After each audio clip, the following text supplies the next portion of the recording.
Hi guys, today we're going to be watching a My Story anime. Hi, I'm Catherine from a small village in Norway. Hi, Catherine When I was from born, Norway. the midwife handed me to my mom, and when she pulled the blanket away from my face, Mom screamed.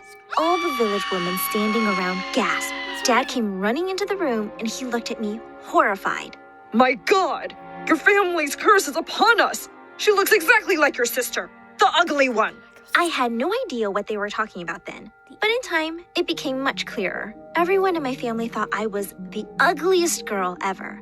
They all had pale skin, pale eyes, and light hair, but I had dark hair, dark eyes, and a permanent tan. Growing up, I was really lonely.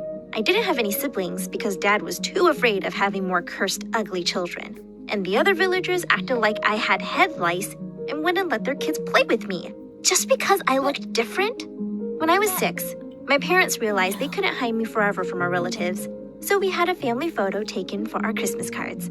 But when Dad saw the prints, he tore them in half and grounded me. Before I went to my room, I picked up a torn photo and taped it back together. Then I drew devil horns on my parents' heads. There, that looked better. One afternoon when I was 11, I snuck out my window and was sitting under a tree when a woman approached me. She said she was from the States and asked if she could take a photo of me in a heavy Norwegian accent. I'm not an animal in a zoo that you can take photos of and laugh at. Why would I laugh at you, child? I think you're beautiful. Can I meet your mom and dad? She seemed nice, so I took her home. But as soon as my parents saw her holding my hand, they lost it. Before I could say a word, my parents dragged me inside and slammed the door in the woman's face. The American lady came back after a year, and this time, she brought a lawyer. She introduced herself as Betty and said she'd like to adopt me and take me to America with her. I didn't know where that was exactly, but anywhere out of my stupid room sounded great. I jumped into her arms and said yes. My parents leapt up from their seats and said no. Why can't I? You guys don't even like me. Mom pulled me into a tight hug immediately. Nonsense! You're my flesh and blood, Catherine. Yes, your looks are a burden on my soul, but I could never give you up. Betty took out a thick wad of cash from her purse. Would this help change your mind? And my parents had dashed off to pack my things faster than lightning. By the time we landed in LA, America, it was obvious that Betty actually loved me. She took me out to amazing cafes, shows, and amusement parks. Whenever we go out, though, I noticed people giving me strange looks, and I felt sad. So everyone here except Betty thought I was ugly too? She hired a special tutor who made me learn perfect English in less than 3 months. And sometime later, I joined the 8th grade. On my first day of school, I was getting the usual stares, but then something completely unexpected happened. I was surrounded by all these kids, and they were actually saying nice things to me. Love your beautiful tan. I could look into your eyes forever. How about a date this evening? Wow, you look like Princess Jasmine. Wait, was I actually beautiful here? Later that day, a pretty girl I'd seen in my class caught up to me in the corridor. Hey, Catherine, right? I'm going to call you Cat. Welcome to this dumpster of a school. Mine's the best group here, and you can join us because you're pretty. I'm Stella. And next thing I knew, I was hanging out with the most popular girls in school. After being an outcast all my life, it felt good to know that people wanted to be friends with me. But I soon discovered it was hard to keep up with them because we weren't really alike. All they wanted to do was hang out at the mall after school and buy more clothes, shoes, and makeup. I once wanted to go to a bookstore, and they looked at me like I was a freak. One day when I got to school, I found Stella and the other girls gathered around Leah, one of the girls in our group. She was crying, and when I asked what happened, Stella whispered, Leah's dad lost his entire fortune. She's like really poor now. Poor thing. Leah looked miserable all the time and stopped hanging out with us after school because she didn't have money to spend anymore. I tried giving her money once, but she wouldn't take it. A few weeks later, Leah sat down with us at lunch and took out a salami sandwich out of her bag. And suddenly, Stella went bonkers. Ew, get that stinky garbage away from me. What, you're so poor now you can't afford lobster or caviar anymore? Leah's face crumpled into tears, and I felt shocked at the mean outburst. Stella, that was really rude. Oh, I've tried being nice, but I'm done. I've always let her be a part of my group even though she's ugly, but now she's poor too? It's time for her to go. That's it! I can't believe you treat a friend like this. Who cares that you're pretty or rich if you're such a horrible person? Hey, stupid village girl, watch your mouth. You would be a nobody if I didn't make you a part of my group. I'd rather be a nobody than be somebody like you. Come on, Leah, we're leaving. And with that, I took her hand and we walked away. I could feel Stella's furious glare drilling a hole in my skull, but I didn't care. From that day onwards, Leah and I got really close. We couldn't avoid Stella and her rude comments in class, but we started hanging out in the library during recess, and I'd always get extra lunch for her. Leah started coming over to my place too, and Betty always asked her to stay over for dinner. One day, I was saying goodbye to Leah at our gate when I heard a familiar laugh. OMG, Leah, are you homeless now? Has that Betty lady adopted you too? She seems to have a thing for adopting poor loser kids. What are you even doing here, Stella? Sadly, I just discovered yesterday that I live next to you. I'll have to ask my parents to move to a better neighborhood. That sounds like a great idea. Can't wait. And with that, I walked back inside. It was bad enough seeing her in school. Now it turned out we were neighbors. One night, I was outside playing with my cat when she suddenly leapt over the wall to Stella's place. I climbed over too and thankfully found her soon. I was tiptoeing away when suddenly I heard shouting from inside. I peeked in through a window and what I saw left me shocked. Stella was standing in front of her parents with her head hanging low while they were both taking turns screaming at her. Why are you so stupid, Stella? Just look at your pathetic grades.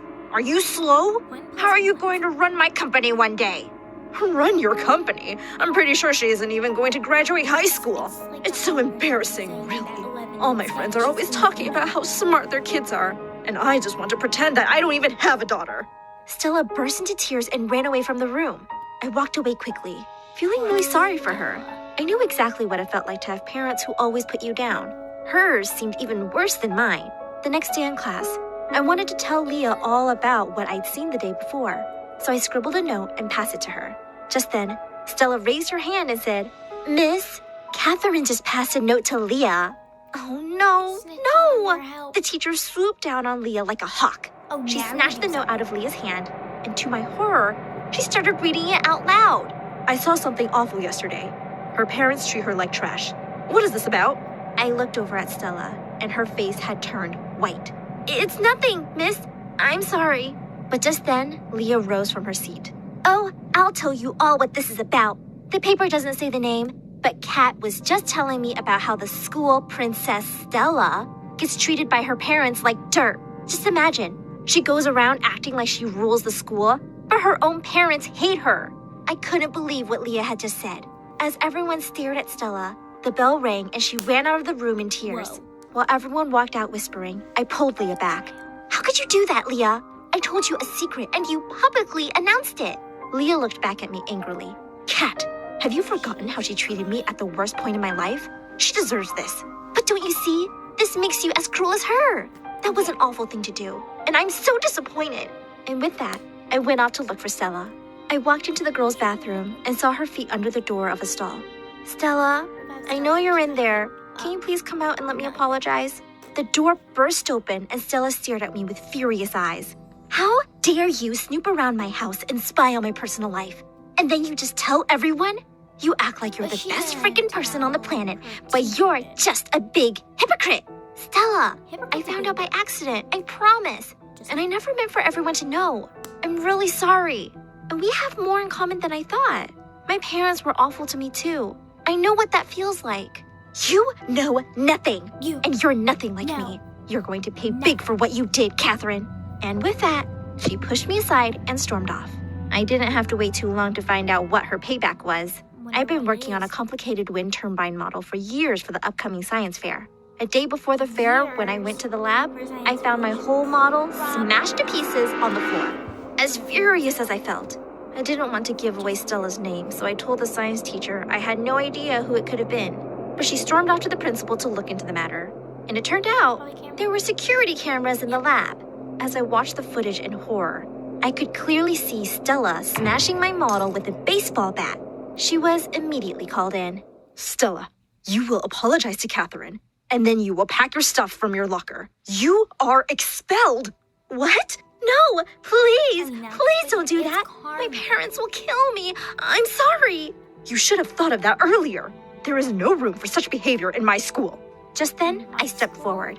Ma'am, please don't expel her. Stella's saying she's sorry, and I believe her. She's my friend. We just got mad at each other. Please give her another chance. The principal's face softened, and she decided that she would suspend her for 2 weeks instead. I was so relieved. As we left the office, I turned to Stella. You were mad at me, and you took your revenge. Let's call it truce now and start over. I extended my hand to her, but she just slapped it away. Do you think for 1 second that I'm actually sorry? If I could, I'd smash your project all over again. Stop acting like the freaking angel of Norway. I hate you. You know what, Stella? I think you just hate yourself. And just because your parents are jerks doesn't mean you have to be one. You can choose to be a better person. I didn't see Stella for the next 2 weeks, but she didn't come back after her suspension either. I found out that her parents had decided to send her to some boarding school in Europe, and I never saw her again. Leah truly regretted what she'd done and apologized, and we became friends again. We both graduated from the same university 4 years later. I'm now working as a social worker in an adoption agency. I want to help other kids find homes and families where they will be truly loved, just like I was by my adopted mother, Betty. Go. Woohoo.